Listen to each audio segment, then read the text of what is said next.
My name is Megan Savage. Thank you, that would be great. I am not proficient with mics. I am a multi-genre writer from Portland, and my dear friend Lettie Jane, who I've known for 15 years, and I'll tell you more about that, invited me to read a couple of poems today. I know the theme is blossom, and I know that Lettie Jane and I are very much on the same page that blossoms are not possible without everything that comes before the blossom, the mulch, the dross, the compost. And so the poems I'm reading today are sort of in that direction. The first is called Regeneration. The face of Dog Mountain, that turn from dead plain, slices of translucent sun about my feet. Rustle in the depth hoar, the pull in the pack and the snap of wind in my face. One summer in Montana, I tried to capture the last of the glacier. Ice so small, your head in my lens obscured it. The germ of a lesion had formed inside me, but we did not know it. All sublimation begets unclassifiable forms, cups, scrolls, columns, ribs that bind our hearts, and the ringing. Above the tree-line rock, the hoarfrost shows its grain, more crystallattice than fragments of stars. Regeneration appears first angular, then faceted. Light bleeds through our skin, makes us three-dimensional.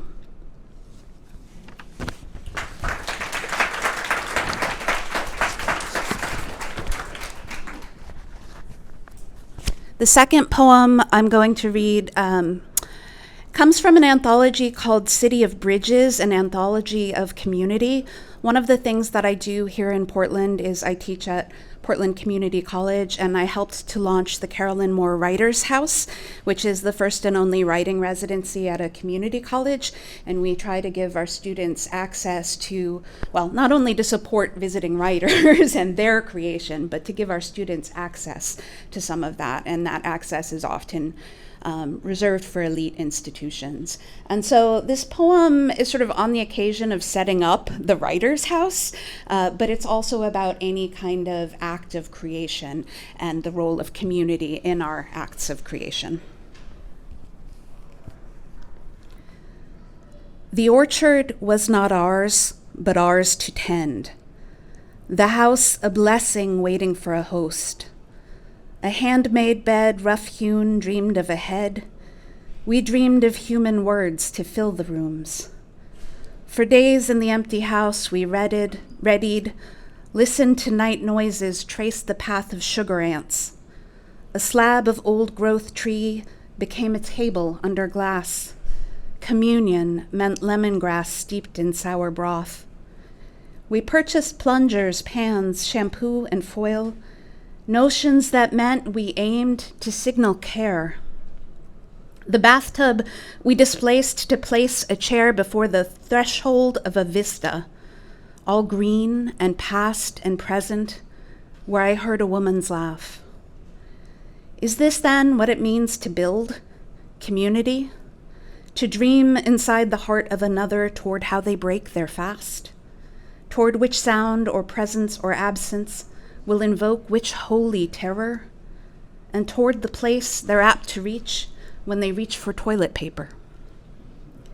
Steward, they say, meaning manage, meaning a person whose charge is another, meaning responsible for a being, meaning domestic concerns, meaning land. An act of imagination so vast and peculiar, it's like bright green pollen, wind dispersed, spread across a path, and like its journey swept by human feet toward fertilization, transformation into seed, sanctified and sanctifying, though one might mistake it for nothing at all. Photos spread across the floor of the garage. A bird sang in the rafters and we wept. We did the best we could. Outside, wild grape and a thorny stretch of brambles. Blackberries, pears, and apples, no churn come fall. left to drop and rot, or feed the deer and squirrels, a sweetness far removed from human hands. And quince, what even is quince? A poet's fruit, hard and aromatic, astringent and tart, come to the yard from Iran, south of the Caspian Sea, bringing the grit of stone in cells dispersed through flesh. One day, you climbed a tree to harvest ripe Italian plums, bundled them in your t-shirt, spread them like eyes in your hand. I mean eyes not like grotesque, but as in sight, that the plums saw through us toward winter and all that would crumble rewild. Small beings, we try to imagine the midpoint of the century, toward a future that unnamed already feels unspun.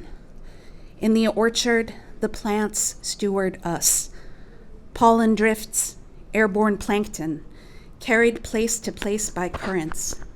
In the great room, sunlight enters, slant to heat the wood. Dust motes drift across the wall where the crowns of writers pressed, past black imprints of height and blank imprints of thought. The humidifiers we bought fill poems with breath, and we dream still of a silence that will wash the willow, creek, and beaver, wash the writers, wash the future, then hold everything still with its weight. Thank you.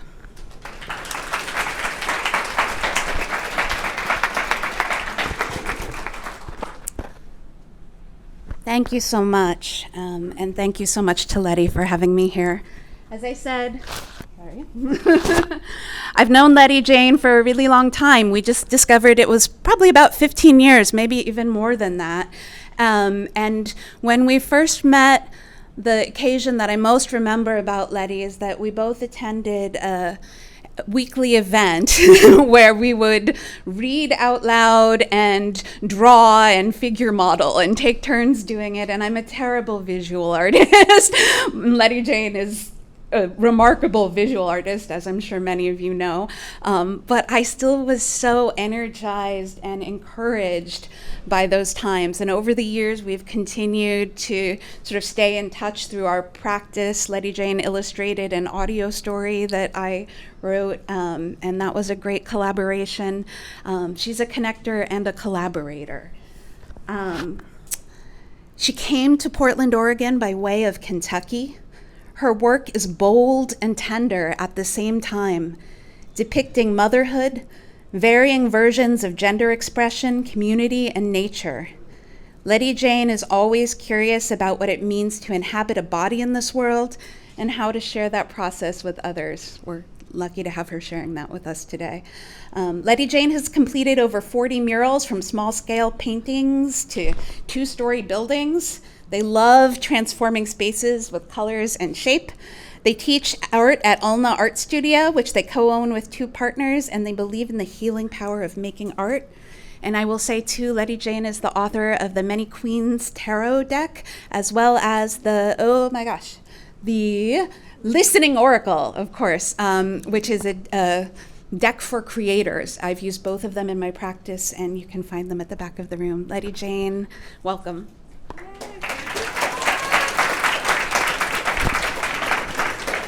I'm going to do a little bit of this. How do we sound here? Yeah? Yeah. Hi. Quiet, so. All right. Thank you all so much. Thanks, Megan. I love the way listening to poetry cultivates your ears in a different way, and kind of having that quiet almost, and that sort of attention. So hopefully, I don't know, that almost makes me more nervous now that I really have your all's attention, but here we go. My name is Lettie Jane Rennekamp. I use she or they pronouns.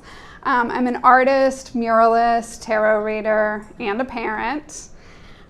This is me as a baby, very intense, which I can still be, and also with a pencil and a pad of paper, since I've loved to draw since I was a baby. I grew up in Kentucky, as evidenced by me on a horse on the left, and I've lived in Portland for since 2008, so 17 years, as evidenced by me collecting mushrooms on the right. If you want to work with me, or if you have worked with me in the past, there's several different avenues. Like I said, like Megan so sweetly said in my bio, I teach classes at a little studio called Olna Studio. We're in the inner southeast. These are my partners, Cole Lyons and Jolynn Fry. They're incredible artists. And we really like cultivate collaboration and expression over sort of hard and fast rules about how to make art. So there's a little bit of our studio. I paint murals. Here's a few pictures of me in the action of painting murals. I've done some in some small businesses around town. That's Sea Grape Apothecary on the left and Leach Gardens on the right. Scratch Meats, which is a sausage company in North Portland. Sometimes in people's houses as well. I make fine art, meaning paintings and drawings that I'll have art shows with and sell original pieces. I've done a wide array of different sort of illustration projects. I make a calendar every year. This is an example of this year's cover, which I completed the artwork in July. I'm just going to brag, and then I have still not completed the calendar, so it is not ready yet. Adelsheim Vineyard, a few other little projects from around town you'll see there. As Megan mentioned, I have a tarot deck called Mini Queens Tarot. I'm so proud and excited about that project. So there are cards over there you're welcome to pull. There's some images from it. And the listening oracle is specifically creative prompts. So as a creative person, I totally recommend this for whenever you feel like stuck, or like you just need a little pep talk, or maybe you don't know what the next direction is. It's really been helpful. It was helpful for me to write, and it's been helpful for me to read from since I made it. So this talk is about Blossom, and as Megan mentioned, I was really thinking about, I thought of this meme when I thought of Blossom, which is the life of an artist, the work you see up top, and all the other work that happens around that. And this is what I thought. Every slide I just showed was sort of like a blossom, right? There's me at an art show, a finished piece, and the blossom of a rose. These are like the things that we think of when we think of the work that we do, right? So I wanted to celebrate all the roots and soil and branches and leaves and the decay and the death and the seeds and all those other things that come out of or go into creating that one finished piece that you can brag about or put in a portfolio. So again, the work you see, the work you do. And my talk is really going to be about how I feed my creative process. So specifically, there's another, the work you see and how I look after that. Also how I look after that. And then this is what this talk is about, this part, the really messy part that goes into that, the compost bin of everything that I do to create a piece of artwork. And my hope is that some of these things I'm going to talk about you all probably already do or in the process of, but my hope is just to share sort of my creative, generative process and inspire you. So I gave them all metaphorical titles. We're going to go through composting, which is abstract play, seeds, sketchbooks, sprouts, jammers, water, daily drawing, and crop rotation, working on more than one piece at a time. So, pause here for a sec.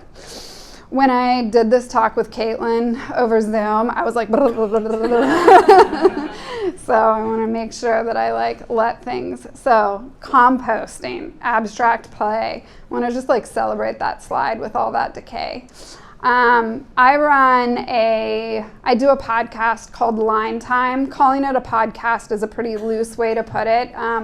It's a set of instructions to follow to make an abstract drawing. Everyone starts with this invocation. I'm going to give it to you right now. I'm going to give you a set of instructions to follow. These instructions are intentionally cryptic. You can't ask any questions. You must reason your way through the problem. There are no wrong answers. The podcast is a recording between myself and Sanai Yamada on the left. She's a musician that improvises live synth music that is so meditative. She's a genius. She was in the band Moon Duo, if any of you all are familiar with that. Breeza Culver is wearing the orange hat on the right. She's our producer. Jason Powers is our sound engineer. Roberta Allward was one of our guest artists there.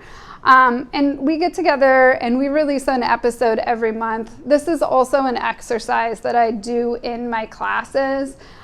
Giving people a set of really specific instructions to follow often allows them to loosen up. Here it is in my stepson's bedroom with all of us kids doing it at night before bedtime. And then some of the art that I've made out of this practice of working abstractly. I used to always feel like intimidated by abstraction and that I needed to like make sure I told a story or brought the viewer along. But as I've used this just as a quote unquote warm-up exercise, it's really like allowed me to leave more unknown in my own artwork. So even when I'm doing something, you know, is finished as a mural, there's a little bit of abstract play. And these are pictures from a body of work I did called Messy Bodies, where you can see lots of abstract play. And I like to think of abstraction as like it's more of a poem than a novel, right? I don't have to describe everything. And just in those moments when I don't know what to do next, sometimes listening to my own abstract drawing invocation and saying like, okay, draw a circle, draw a mess around the circle is just enough to get my hand moving again when a blank page feels really intimidating. So that was compost. Now we're talking about some seeds. How many of you all keep a sketchbook? Raise your hand.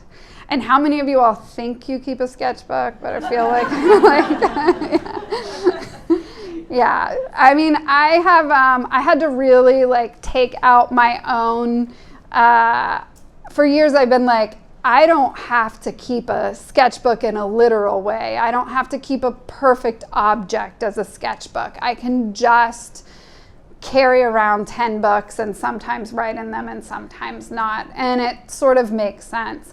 And my favorite thing about sketchbooks is just how messy they can be and how loose they can be and how non-linear they can be and how many things just sort of get like set down in them. In my big sigh, like you can just set down anything in a sketchbook and maybe that thing you've set down becomes a finished, finalized piece. And maybe it just is another way to move your hand again.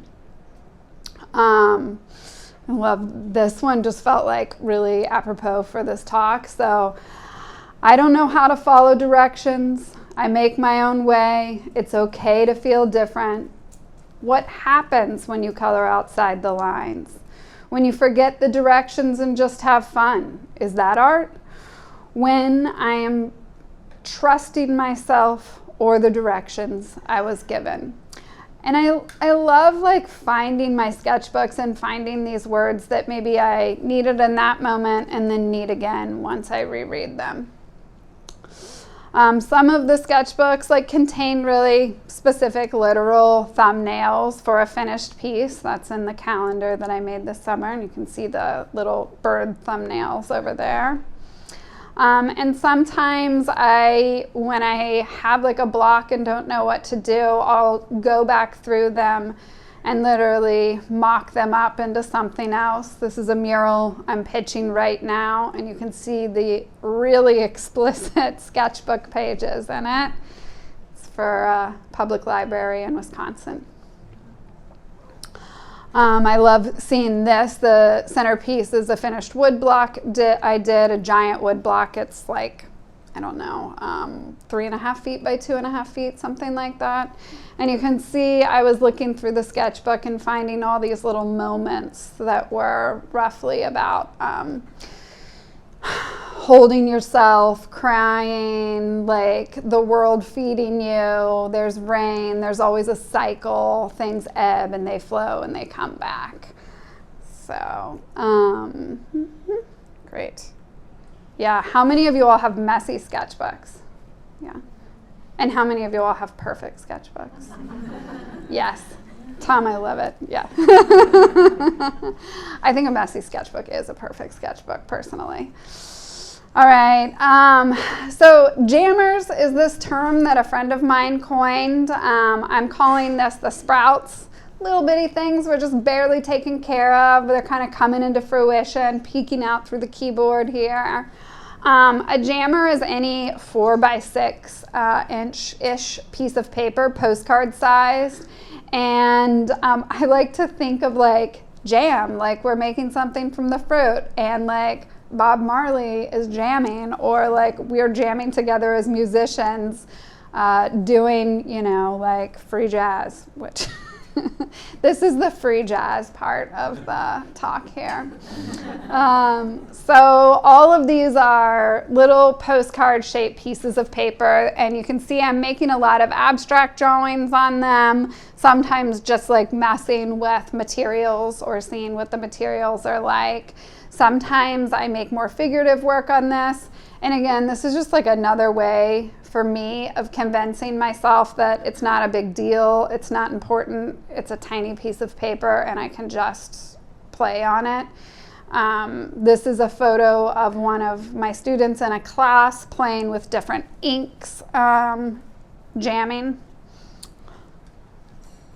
And a lot of times, since I generate a lot of abstract warm-up drawings or small warm-up drawings, I'll end up with copious amounts of beautiful paper covered in marks. So these little tiny birds over a 10-minute figure drawing painting turned into me gluing them onto different abstract pieces, and as you can see, as evidenced by the little stamp there, I like to send these to people as another way to kind of keep in touch, and you know how special it is to get anything in the mail that isn't junk mail. So little tiny paintings in the mail that are me just trying to kind of warm up, let go, and figure out again like different color combinations.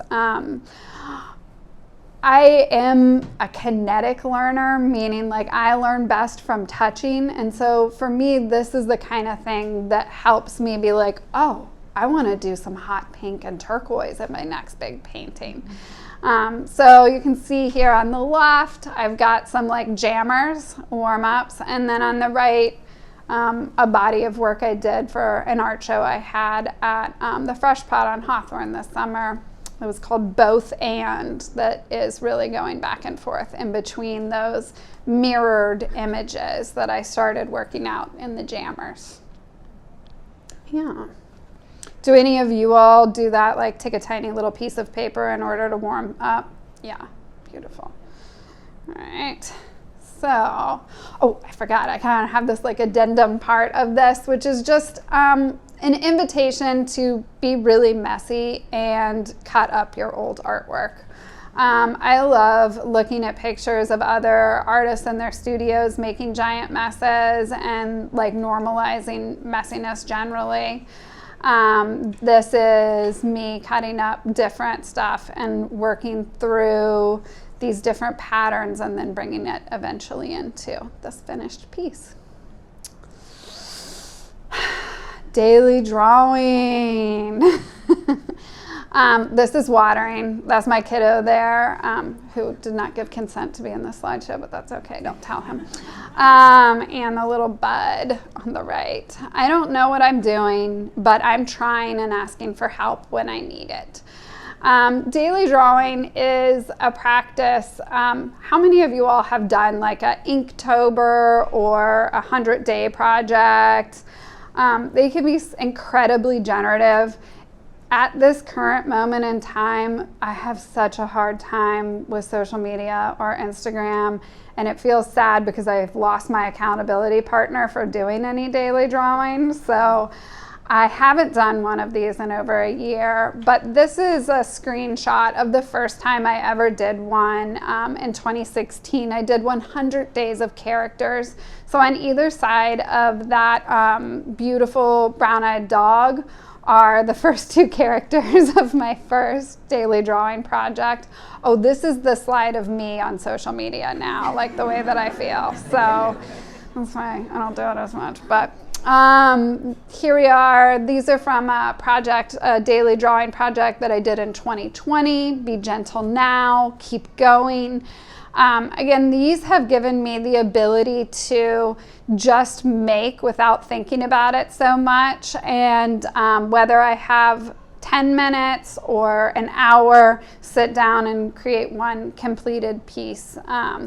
And they often, like my sketchbooks, have little nuggets of wisdom that then I can either take in my daily life or my creative life moving forward. I did my whole tarot deck as a daily drawing project. So I drew one of the cards every single day for 78 days. Looking at the screenshots, it's fun because you can see the way life gets slightly interspersed with it. Here's a little collage of the 2020 daily drawings that I did, all of them together. They all just were like words and pictures was my theme that time. So consider what makes you feel safe.